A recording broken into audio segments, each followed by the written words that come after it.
हिमालय के शिवालिक पर्वतों से होकर ऋषिकेश तक बहने वाली बयार को साथ लेकर गंगा नदी कलकल करती दमकती आगे बढ़ रही थी। मई का महीना था। शाम के 5 बज गए पर गर्मी कम नहीं हुई। दोनों तटों पर जहां तक नजर पहुंचती मंदिर, आश्रम, मकान और बाजार सांझ की लालिमा में अनोखी चमक से भर गए थे। राजेश्वरी अपने बेटे बहू के साथ वहां आई थी, चुपचाप उनके साथ चल रही थी। नदी की लहरों की तरह उसके मन में भी तरह तरह के ख्याल हलचल मचा रहे थे। उसे यकीन नहीं हो रहा था कि अब वह अकेली पड़ गई है। प्रभाकर के साथ ही उसका अपना जीवन जैसे खत्म सा हो गया था। वे तो चले गए, पर जब तक ऊपर से बुलावा नहीं आता, मुझे किसी तरह जीना ही पड़ेगा। अकेली रहना मुमकिन नहीं, इसलिए बेटे के परिवार में घुसपैठ करना होगा। 1 साल बीत गया, फिर भी प्रभाकर का साथ छूटने का दुख अब भी हरे घाव की तरह पीड़ा दे रहा है। राजेश्वरी अपने ही ख्यालों में खोई थी। उसकी बहू मैथिली वहां के दृश्यों को कैमरे में बांध रही थी। उसके बेटे विजय का हाथ पकड़कर बातें करते हुए चल रहा था सौरभ, जो कानूनन राजेश्वरी का पोता था। अब तक वे तीनों आकर मेरे साथ 10-12 दिन बिताकर जाते थे। अब मुझे उनके घर जाकर हमेशा के लिए रहना होगा। दोनों बातों में कितना फर्क है। क्या वहां मैं रह पाऊंगी? मुझे इस तरह छोड़कर जाना चाहा तो कम से कम मेरा जीवनसाथी मुझे कोई काम सिखा जाता ताकि मैं अपना निर्वाह खुद कर पाती। पर बिना बताए अचानक गायब हो गया। राजेश्वरी चारों ओर के माहौल से प्रभावित न होकर इन्हीं विचारों में खोई रही। तुम लोग यहीं रुको, मैं जाकर बोटिंग की टिकट लेकर आता हूँ। माँ का कंधा हल्के से छूकर विजय चल पड़ा। पापा, मैं भी साथ चलूं, कहते हुए सौरभ भी विजय के पीछे भागा। एक पल के लिए राजेश्वरी को बचपन में प्रभाकर के पीछे भागने वाला विजय याद आ गया। उसने मैथिली की ओर देखा। वह अब भी नदी में तैरती नावों की तस्वीर खींच रही थी। उन तस्वीरों को देखकर चित्र बनाती है वह। भले ही चित्रकार क्यों न हो, पर पावन गंगा की आरती को देखने जा रही है, फिर भी जीन्स और टी-शर्ट पहन रखा है, अजीब लगती है। टिकट लेकर विजय आ गया। कतार लंबी थी, जब तक इनकी बारी आती बोट पूरी तरह भर गई थी। इतने में दूसरी ओर से एक और बोट आई और उसमें बैठे लोग उतर गए। ये चारों आराम से उसमें चढ़ गए। यहाँ बैठे। आंखों में उत्साह भरकर सौरभ ने जगह सुझाई। आगे राम झूला था, जिसे देखते ही उसने पूछा, पापा, इस झूले में खंभे क्यों नहीं हैं? इतना लंबा पुल बिना खंभों के कहीं गिर गया तो? बेटा, यहाँ आने से पहले यहाँ की खासियत के बारे में इंटरनेट पर पढ़ने को कहा था ना, विजय ने मुस्कुराते हुए कहा। सौरभ शरारत भरी मुस्कान बिखेरते बोला, पढ़ा था पापा, इसे सस्पेंशन ब्रिज कहते हैं। नीचे नाव और ऊपर लोग बेखटके चल सकते हैं। पुल के दोनों ओर लगे बड़े ट्रस से बंधे बड़े केबल और उनसे निकलने वाले छोटे केबल पुल को गिरने से रोकते हैं, है ना पापा? विजय ने उसके घुंघराले बालों में हाथ चलाते हुए लाड से कहा, बदमाश, सब जानता है तू। राजेश्वरी ने बहू की ओर देखा। बहू की आंखें चमक रही थीं। फौरन उसने उस पर से नजर हटा ली। देखते ही देखते बोट भर गई। सामने बैठा सौरभ उठा और राजेश्वरी और विजय के बीच बैठते हुए बोला, दादी, कल राफ्टिंग के लिए आपको भी हमारे साथ आना पड़ेगा। नहीं मुन्ना, कल तुम तीनों जाओ। सुबह ही उठकर भगवान नीलकंठेश्वर के दर्शन करने जाना है ना। उसके बाद मैं गेस्ट हाउस में आराम करूंगी। तुम जब राफ्टिंग करके आओगे तो सब गंगा स्नान करने जाएंगे, राजेश्वरी ने कहा। प्लीज, आप भी आइए ना, दादी। सुमन राजेश्वरी के कंधे पर अपना सिर रखते हुए मनाने की कोशिश करने लगा। राजेश्वरी उसकी बातों पर ज्यादा ध्यान न देकर बाहर के दृश्य देखने लगी। चारों तरफ के दृश्य सुंदर और पवित्र लगे, फिर भी मन के अकेलेपन के कारण उनमें भी राजेश्वरी को विषाद के साए ही दिखाई दिए। जब तक पति के साथ सुख दुख बांटते हुए जीती रही, कोई भी समस्या उसे बड़ी नहीं लगती थी। एक ही बेटा, विजय, उसे पाया, लिखाया, काबिल बनाया। उनकी मर्जी के खिलाफ उसने अपना जीवन साथी खुद चुना तो भी मना नहीं किया। कहीं 7 समंदर पार रहता था विजय। अपनी पसंद की लड़की के साथ खुश रहे, बस यही सोचकर मान गए। पर मैथिली उनके लिए सिर्फ विजय की पत्नी रही, कभी बहू नहीं समझा उसे। हर तरह से सुंदर लड़की नीलिमा को राजेश्वरी ने बहू बनाना चाहा था। विजय के लिए वही सही लगी उन्हें। नीलिमा का परिवार पड़ोस में रहता था। राजेश्वरी को विजय के लिए जिस तरह की लड़की पसंद थी वे सारे गुण नीलिमा में थे। पर तब तक मैथिली विजय के मन में जगह ले चुकी थी। प्रभाकर ने भी समझाया कि उसे जो पसंद है वही करने दो। वैसे अगर वे ना कहते तो भी विजय उसी से शादी करता, यह उन्हें मालूम था। उसकी बात मानकर दोनों ने अपना मान रखा। राजेश्वरी के लिए प्रभाकर ही सब कुछ था। इकलौता बेटा दूर रहता है, इसका खालीपन भी वह महसूस नहीं करती थी। उन दोनों में से किसी एक को पहले इस दुनिया से जाना ही पड़ेगा, ये ख्याल भी कभी मन में नहीं आया। जैसे हमेशा के लिए का साथ हो। अपने ही ख्यालों में खोकर चुप बैठी माँ को देखा विजय ने। 30 साल माँ और पिता का साथ रहा। एक दिन प्रभाकर को तेज सरदर्द हुआ और खाना खाने की इच्छा नहीं हुई, तो जाकर लेट गए। राजेश्वरी ने उनसे कहा कि 2 कौर दही चावल खाने से सरदर्द चला जाएगा, और जबरदस्ती खाना खिलाया। उसे खाने की कुछ ही देर बाद प्रभाकर को उल्टी हुई और कटे पेट की तरह निढाल होकर गिर पड़े। अचानक दिल की धड़कन रुक जाने से वहीं उनकी मौत हो गई। राजेश्वरी खुद को उनकी मौत का जिम्मेदार मानकर बहुत रोई। उस रोज के बाद उसमें बहुत बड़ा बदलाव आ गया। खाने में कोई स्वाद नहीं लगता, खाने का मन ही नहीं करता था। वह दिन ब दिन सूखने लगी और कुछ ही महीनों में उसका वजन आधा रह गया। जिंदगी में उदासी और नीरसता के सिवा कुछ भी नहीं रहा। कोई मिलने आता तो उससे कहती कि अब जिंदा रहने का कोई मतलब समझ में नहीं आता। पहले प्रभाकर सब कुछ संभालते थे, इसलिए उसे भविष्य की कोई चिंता नहीं सताती थी। बस घर में रोजमर्रे की जरूरतों, शुभ अवसरों पर खरीदे जाने वाले उपहार या विशेष व्यंजनों की तैयारी से ज्यादा उसे कुछ भी सोचने की जरूरत नहीं होती थी। उसका संसार पति से ही जुड़ा था, जैसे वह पेट से लिपटी लता हो। अचानक पति के चले जाने से जैसे उस पर गाज गिरी थी। उसका एकमात्र सहारा छूट गया था। माँ विजय को असहाय लड़की सी दिखाई दी। माँ को देखकर उसका मन भारी हो गया। उसने ठान लिया कि मैं माँ की खूब देखभाल करूंगा और खोई सेहत वापस पाने में मदद करूंगा। मैथिली से विजय का परिचय विदेश में पते वक्त कॉलेज के दिनों में हुआ। पहले दोनों सिर्फ दोस्त थे। दोस्त बनाने के लिए नाकनिक्ष पर नहीं, स्वभाव और पसंद नापसंदों पर ही ज्यादा ध्यान दिया जाता है। पर शादी के मामले में खूबसूरती, ओहदा, जायदाद, बिरादरी सबको अहमियत दी जाती है। मैथिली में दृढ़ व्यक्तित्व, आत्मविश्वास, उत्साह और जिंदगी को खूबसूरती से जीने का अंदाज ने विजय को आकर्षित किया। हर साल वह भारत आता, लड़कियों को देखता पर कोई पसंद नहीं आती। राजेश्वरी अपने खूबसूरत बेटे के लिए गोरी चिट्टी खूबसूरत लड़की चाहती थी। पहले विजय भी यही चाहता था। तब विजय और मैथिली के बीच सिर्फ दोस्ती थी। बहुत सी लड़कियों को देखने के बाद वह समझ गया कि सिर्फ खूबसूरती ही काफी नहीं होती। और एक बात भी समझ में आई कि शादी करने के लिए मैथिली से बेहतर कोई नहीं हो सकती। उसे जब पता चला कि मैथिली के मन में भी यही बात है तो वह खुशी से उछल पड़ा। माँ और पिताजी की पूरी सहमति के बिना हुई शादी होने की वजह से मैथिली और सास ससुर के बीच की दूरी यूं ही बनी रही। इस बात से विजय दुखी था। ऊपर से शादी के 2 साल तक बच्चा नहीं हुआ तो मैथिली डॉक्टर से मिली। सारी जांचों के बाद मालूम हुआ कि वह कभी मां नहीं बन पाएगी, और कोई होता तो शायद ये सुनकर टूट जाता। पर कुछ ही हफ्तों में मैथिली इस दुख से बाहर निकली। उसने विजय के साथ बैठकर बात की। अगर अपने ही खून से जन्मे बच्चे चाहते हो तो कहो, हम तलाक ले लेते हैं। तुम दूसरी शादी कर लेना, फिर भी हम दोस्त बनकर रह सकते हैं। उसके ये कहने पर विजय उस पर बरस पड़ा। समस्या को छोटी बात समझकर उसे भूलने को कहा। फिर दोनों ने इस सच के साथ समझौता कर लिया और सौरभ को गोद लिया। अब उन्हें लगता ही नहीं कि वह उनका खून नहीं है। पर राजेश्वरी को पहले डर था कि इन दोनों की शादी ज्यादा दिन टिकेगी भी या नहीं। जब मालूम हुआ कि मैथिली कभी मां नहीं बन सकती तो ये डर और भी गहरा हो गया। मन को समझाया कि शायद टेस्ट ट्यूब बेबी के लिए कोशिश करेंगे, पर सोचा न था कि इस तरह अनाथ बच्चे को गोद लेंगे। बेटे ने उनके मन मुताबिक कोई भी काम नहीं किया तो वह उसके परिवार से मानसिक रूप से दूर हो गई। ऊपर से ऐसा बर्ताव करती थी कि सब कुछ ठीक ठाक है, पर बहू को उसने कभी नहीं अपनाया, न पोते को गले लगाया। प्रभाकर को ही अपना सब कुछ समझकर बाकी सब भूल गई। नाव किनारे लगी तो उसकी सोच का सिलसिला भी रुक गया। चारों नीचे उतरे और परमार्थ निकेतन की ओर चल पड़े। सौरभ दादी का हाथ पकड़कर चलने लगा। उसे विजय का बचपन याद आया। जब वह छोटा था, हाथ पकड़कर नहीं चलता था। अगर वह उसका हाथ पकड़ती तो झटककर छुड़ा लेता था। तब वह कहती, बेटा मैं बूढ़ी हो गई हूँ, ठीक से चल नहीं सकती, मेरा हाथ पकड़कर चलोगे। तब वह राजेश्वरी का हाथ थाम लेता। आज सौरभ का स्पर्श उस बात को याद दिला गया।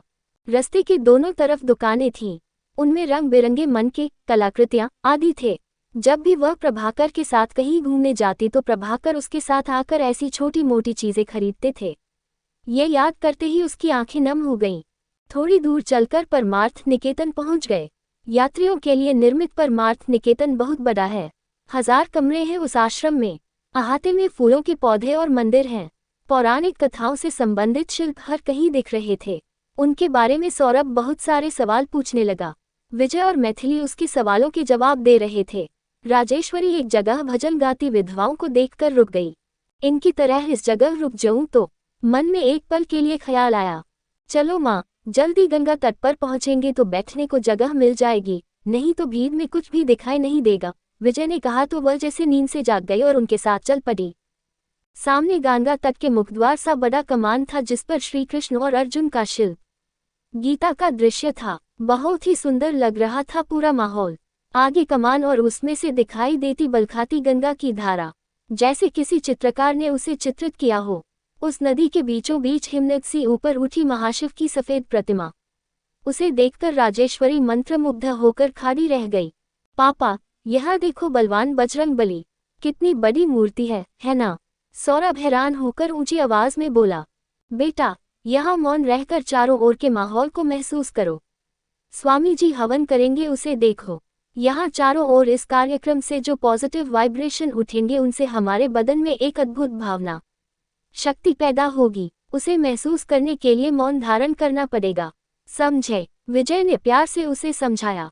वह बीन की धुन पर सिर हिलाने वाले नाग की तरह सिर हिलाता सुनता रहा। चारों आखिरी सीढ़ी पर उतरकर हाथों और मुंह पर गंगाजल छिका और ऊपर चकर एक सीढ़ी पर बैठ गए। हवन शुरू हो गया था। लगभग 25 बाल ब्रह्मचारी वेद मंत्रों का पाठ कर रहे थे। गंगा माई के पैरों की मृदु ध्वनि एक तरफ और मुक्त कंठ से किया जाने वाला मंत्रोच्चारण एक तरफ। उस शांत वातावरण में राजेश्वरी के मन की सारी पीड़ा, सारी उदासी दूर हो गई। वह आंखें मूंदकर मंत्रोच्चारण सुनने लगी। उस उच्चारण से जैसे उसके बदन में नए स्पंदन जागने लगे। अंदर की सभी उलझनें, परेशानियां सुलझने लगी और ऐसा लगा कि न दिखाई देने वाली किसी बीमारी का मानो इलाज होने लगा। क्या मैं इसी धरती पर हूँ? मेरा मन इतना सुकून कैसे पाने लगा है? यही सोचती वह 1 घंटे तक उसी अलौकिक आनंद में डूबी रही। कुछ ही देर बाद स्वामी जी बड़ी नर्म आवाज में बोलने लगे। इस पर्यावरण की और खासकर कई जीवों के प्राणों का आधार इस गंगाजल की पवित्रता और शुद्धता को बनाए रखना जरूरी है। अपनी विरासत को नष्ट होने से बचाना चाहिए। राजेश्वरी को उनकी बातें और वेद के श्लोक सुनते हुए ऐसा लगा जैसे हर चीज में सूक्ष्म रूप में विद्यमान उस परमात्मा के दर्शन पा रही हो। अगर सब में वही परमात्मा अंश रूप में है तो फिर एक व्यक्ति की मौत ने मुझे दुख के सागर में क्यों धकेल दिया? वह समझने की कोशिश करने लगी। संध्या समय हो गया। कुछ ही क्षणों में वहां नृत्य और संगीत आरंभ हो गया। सीढ़ियों पर रखे पीतल के दिए जलाए गए। अंधेरा घिरने लगा और इस अंधेरे में महाशिव की प्रतिमा और भी तेजस्वी दिखने लगी। राजेश्वरी को लगा जैसे उसके मन का सारा दुख उस प्रतिमा में लीन होता जा रहा है। दूसरे तट की ओर देखा। हजारों की भीड़ थी पर आरती के गीतों के अलावा वहां पूरी तरह निशब्दता छाई थी। स्वामी जी के शिष्यों ने गंगा माई की आरती उतारी। गंगा का जल 2 सीढ़ियां ऊपर चढ़ाया मानो आरती स्वीकार कर रहा हो। सबके हाथों में आरती के थाल बारी बारी दिए गए और वापस शिष्यों के पास पहुंच गए। हवन भस्म को सबने माथे पर मला। धीरे धीरे वापस राम झूले की ओर बढ़े। झूले पर सौरभ उछलकर चलने लगा। उसे बहुत मजा आ रहा था। विजय से कहा, पापा देखो ये पुल कैसे हिल रहा है, झूले की तरह, इसीलिए तो इसका नाम राम झूला है। विजय ने मुस्कुराकर कहा। शायद लोगों को एक अलौकिक अनुभूति मिली थी, इसीलिए सब चुपचाप पुल पर चलने लगे। पुल को पार करने में 10 मिनट लगे। विजय जैसे खुद ही से कह रहा था, ये पुल तो 2 तटों को जोड़ता है, पर इससे बड़ा है वह वारधि जो लोगों को एक सूत्र में बांधता है। राजेश्वरी को लगा वह शायद मुझे सुनाने के लिए ही कह रहा है, पर मन में कोई प्रतिक्रिया नहीं हुई। बहुत दिनों बाद उस रात को वह गहरी नींद सोई। अगली सुबह को फटते ही उठकर स्नान आदि करके नीलकंठेश्वर के दर्शन के लिए निकल पड़े। गाड़ी में पहाड़ रास्ते का 1.5 घंटे का सफर। सड़क के दोनों ओर घने पेड़ थे। सुबह की पनीली धूप में पेड़ों के घने हरे पत्ते चमक रहे थे।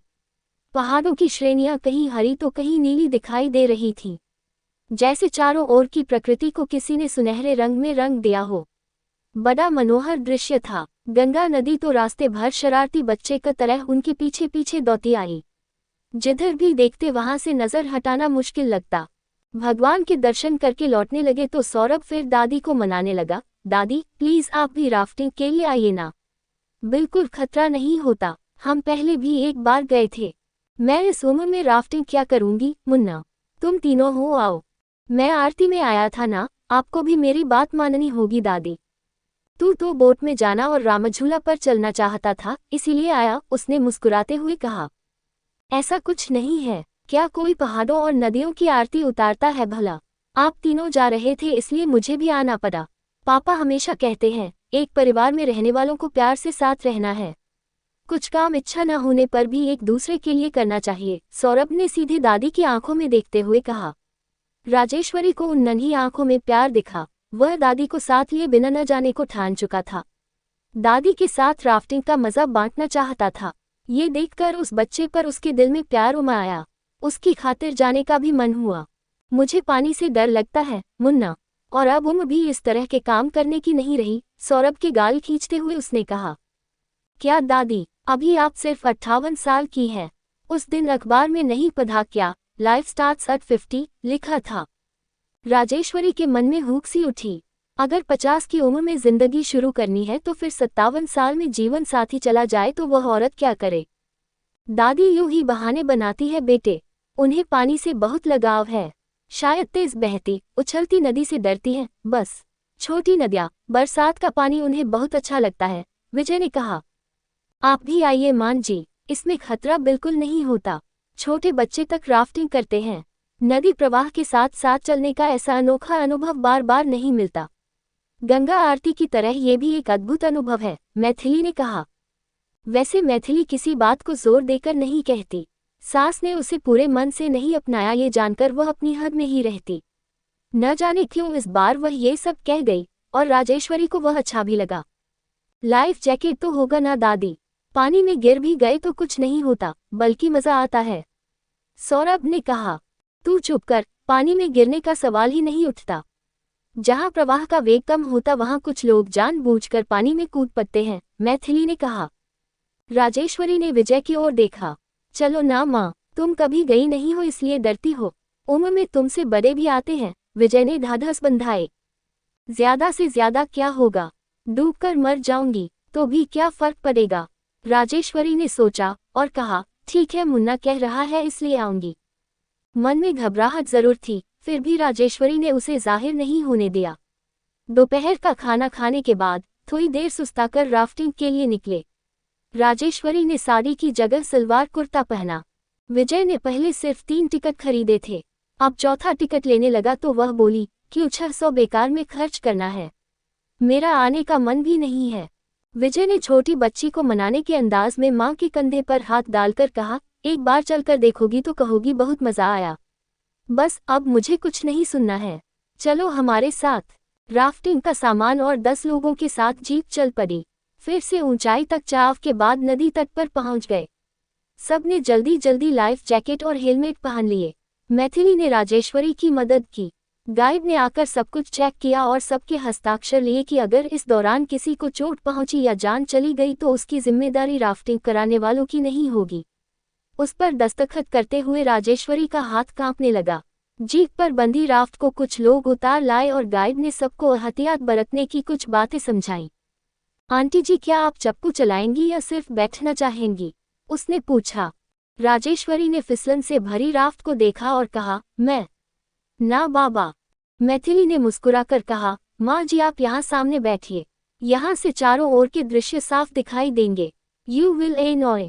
राजेश्वरी मंत्रचालित सी राफ्ट में चक्का बताई गई जगह पर बैठ गई।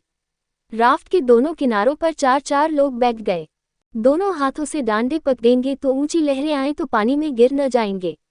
राजेश्वरी ने डर जाहिर किया। नहीं माँ, एक पैर आगे और दूसरा पीछे फंसा कर रखेंगे, विजय ने कहा।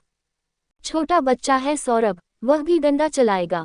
दादी, मैं भी पापा की तरह चला सकता हूँ, आप देखना, सौरभ ने जवाब दिया। राजेश्वरी चुपचाप बैठ गई। विजय और मैथिली उसके दोनों ओर बैठ गए। गाइड की जगह के बाद ये दोनों रैपिड में राफ्ट चलाने की खास जगहें हैं। ये जानकर वह बोली, पीछे बैठकर मजा लेने के बदले क्यों ऐसे काम सर लेते हो विजय, और तुम दोनों आगे बैठोगे तो मुन्ने का ध्यान कौन रखेगा। मन में मैथिली पर गुस्सा उमड़ने लगा। ये कैसी माँ है, बच्चे की बिल्कुल फिक्र नहीं। विजय कोई जवाब दिए बिना पूरी ताकत लगाकर डंडा चलाने लगा। गाइड ने सबको एक साथ डंडा चलाने का आदेश दिया। सब सुशिक्षित फौजियों की तरह मिलकर डंडे चलाने लगे। जैसे ही राफ्ट आगे बढ़ने लगी राजेश्वरी की घबराहट कम होने लगी। नदी की कलकल ध्वनि को छोड़ हर तरफ खामोशी छाई थी। मौसम की ठंडक सुकून पहुंचा रही थी। आगे फैला पानी बहुत सुंदर लग रहा था। चारों ओर के पहाड़ सूरज की रोशनी में नहा रहे थे। राजेश्वरी ने सोचा, कभी प्रकृति को इतनी नजदीक से नहीं देखा मैंने। पीछे बैठा कोई लड़का गाने लगा, गंगा तेरा पानी अमृत। 5 मिनट राफ्ट आगे चली तो गाइड ने कहा, अब पहाड़ा रैपिड आएगा। सब लोग संभलकर बैठिए, मैं जो करने को कहता हूँ वही करना। कुछ ही दूरी पर नदी उफन रही थी, उसमें भांवर उठ रहे थे। ये देखकर राजेश्वरी का दिल धक धक करने लगा। मैडम, आप झुककर राफ्ट पर लगे रिंग पकड़िए और सिर राफ्ट के आगे के हिस्से पर सटाकर बैठ जाइए, गाइड ने कहा तो राजेश्वरी ने वैसा ही किया। राफ्ट चलाने वालों को गाइड लगातार सूचनाएं दे रहा था। राजेश्वरी मन ही मन सबकी सुरक्षा के लिए प्रार्थना करने लगी। तभी राफ्ट लहरों पर चक्कर नीचे की ओर फिसली।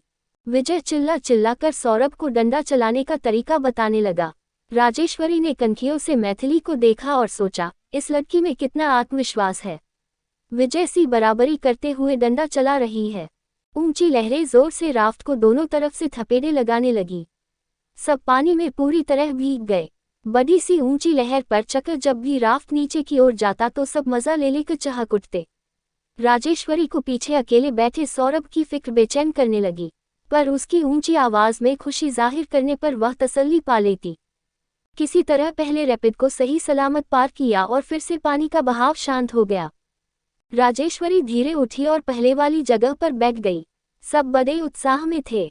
उस रैपिड को पार करना जैसे राजेश्वरी को कुछ सिखा गया था। ऊंची लहरों पर चक्कर राफ्ट डोलती चलती है, तब क्या करना है ये दोनों गाइड समझाकर सबको सुरक्षित पार करा देते हैं। पानी में कोई गिर भी जाए तो लाइफ जैकेट पहने होने की वजह से डूबते नहीं। बाकी लोग उसे राफ्ट में चढ़ा देते हैं। पानी में पत्थर वगैरह हो तो छोटे मोटे घाव लगेंगे, पर इतना सा खतरा मोलने के लिए तैयार होकर ही राफ्टिंग के लिए आते हैं। ये सोचकर राजेश्वरी के मन को तसल्ली मिली। 10 मिनट आराम से आगे बढ़ने के बाद गाइड ने दूसरे रैपिड के आने की सूचना दी। फिर से लोगों में उत्साह बढ़ा और उसे भी पार करने के लिए जल्दी जल्दी हाथ चलाने लगे। राजेश्वरी ने सोचा, गंगा नदी बिना रुके सभी अड़चनों को पार करती हुई, रुकावट आने पर अपना रास्ता मोड़ती हुई सदियों से चली जा रही है, ये कभी थकती नहीं। उसे लगा कि नदी उसे कुछ गूढ़ बात समझा रही है। फिर से पानी का जोर कम हो गया और राफ्ट आराम से चलने लगी तो मैथिली ने सास की ओर देखकर कहा, विजय, माँ जी कांप रही हैं। शायद उन्हें ठंड लग रही है। कांपते होठों को दबाते हुए राजेश्वरी ने कहा, अरे नहीं, मैं ठीक हूँ। फिर उसने मुड़कर पोते को देखा। कैसा लग रहा है दादी? सुपर लग रहा है ना? सौरभ ने हंसते हुए कहा। बदमाश कहीं का। राजेश्वरी ने प्यार से उसे देखा। तीसरा रैपिड पार करते करते उसका डर लगभग खत्म हो गया। रैपिड पार करने के बाद जो सुकून मिलता है उसका अनुभव बड़ा अनोखा था। आप लोग च्युइंग गम या टॉफी जैसी चीज खाएं तो उसका रैपर नदी में मत डालिए, बल्कि मुझे दे दीजिए। किनारे पर पहुंचकर मैं उन्हें कुएं में फेंक दूंगा, गाइड ने कहा। राजेश्वरी ने मुड़कर उसे देखा। 20-22 साल का लड़का, फिर भी कितना बेफिक्र और हिम्मत से भरा है। डरना छोड़ देने से जीना कितना आसान हो जाता है, उसने सोचा। दूर किनारा दिखाई दिया, वहां बहुत सारे राफ्ट खड़े थे। गाइड ने फिर कहा, साहब, हम 10 किलोमीटर का सफर पूरा कर चुके हैं। यहाँ 5 मिनट रुकेंगे, किसी को पानी वानी पीना हो तो पी ले। और कितनी दूर जाएंगे? राजेश्वरी ने पूछा। क्यों, थक गई हो माँ? ठंड लग रही है, विजय ने माँ का हाथ छूते हुए पूछा। नहीं बेटा, मैं भली चंगी हूँ, जानना चाहती थी बस, राजेश्वरी ने कहा। प्रकृति की गोद में उसे बड़ा आराम मिल रहा था। 16 किलोमीटर और चलना है माँ, यहाँ से कुछ और राफ्ट हमारे साथ चलेंगे। अब जो मजा आएगा वह अलग तरह का होगा। 5 मिनट बाद राफ्ट फिर चल पड़ी। दूसरी राफ्ट में बैठने वाले कॉलेज के छात्रों को देखकर सबने हाथ हिलाया। डर कम हो जाने के बाद जब भी ऊंची लहरें सराबोर कर जाती तो राजेश्वरी को लगता गंगा माई ने उसे पूरी तरह नहला दिया। नदी के बीचों बीच माँ खुद स्वच्छ जल से नहला रही है। खुद तट पर पहुंचकर स्नान करने में और इस तरह नदी के हाथों नहाने में कितना फर्क है, ये सोचकर वह मुग्ध हो गई। 4 घंटों का नदी विहार के बाद 26 किलोमीटर का सफर आखिरी पड़ाव पर पहुंचा। अब नदी चौड़ी और गंभीर दिखने लगी। गाइड ने कहा, यहाँ सब पानी में उतर सकते हैं, तो अगले पल एक-एक करके सब पानी में कूद पड़े। मैथिली भी पानी में कूदकर मछली सी तैरने लगी। कुछ लोगों ने कैमरे लेकर तस्वीरें खींची और कुछ जांबाज 30 फुट ऊंचे पहाड़ पर चढ़ गए और वहां से क्लिफ जंपिंग किया। मैथिली और सौरभ को इस तरह पहाड़ से कूदते देख राजेश्वरी अवाक रह गई। चाय मैगी बेचने वालों ने आकर उन्हें घेर लिया। राजेश्वरी ने सिर्फ चाय ली, सौरभ ने मैगी खाए, फिर सब आकर राफ्ट में बैठ गए। पापा देखो, राम झूले के पास पहुंच गए, सौरभ जोर से चिल्लाया। राफ्ट पुल के नीचे से जाने लगा तो विजय ने सौरभ से कहा, देखा ये पुल किस तरह बनाया गया है। नदी को कोई परेशानी न हो इसीलिए झूले के आकार में बनाया। और तुमने गौर किया, गाइड ने छोटा सा कागज का टुकड़ा भी नदी में फेंकने से मना किया। गंगा उन्हें रोजी रोटी देती है, इसीलिए ये उसकी देखभाल इतनी श्रद्धा से करते हैं। पर्यावरण की रक्षा करने पर ही प्रकृति हमें आनंद का अनुभव कराती है, समझे?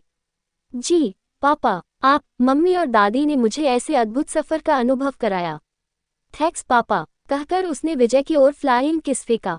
कुछ ही देर में वहां पहुंच गए जहां से निकले थे। राफ्ट से उतरते हुए सब में एक अनोखा उत्साह भरा था, मन उल्लास से भर गए थे। राजेश्वरी उतरने लगी तो मैथिली ने हाथ बढ़ाया। राजेश्वरी ने उस हाथ को प्यार से थामकर उतरी। दूसरे किनारे पर परमार्थ निकेतन था, जहां कल गंगा की आरती उतारी गई थी। सबके साथ सड़क पर चलते हुए राजेश्वरी ने सबको सुरक्षित वापस लौटाने के लिए भगवान को मन ही मन कृतज्ञता प्रकट की। पापा फिर कब आएंगे? सौरभ मचलते हुए बोला, अभी यह सफर पूरी करके घर भी नहीं पहुंचे और पूछ रहे हो फिर कब आएंगे? मेरे मुन्ने राजा, अगले साल फिर आएंगे, ठीक है? राजेश्वरी की आवाज में पोते के लिए प्यार उमड़ने लगा।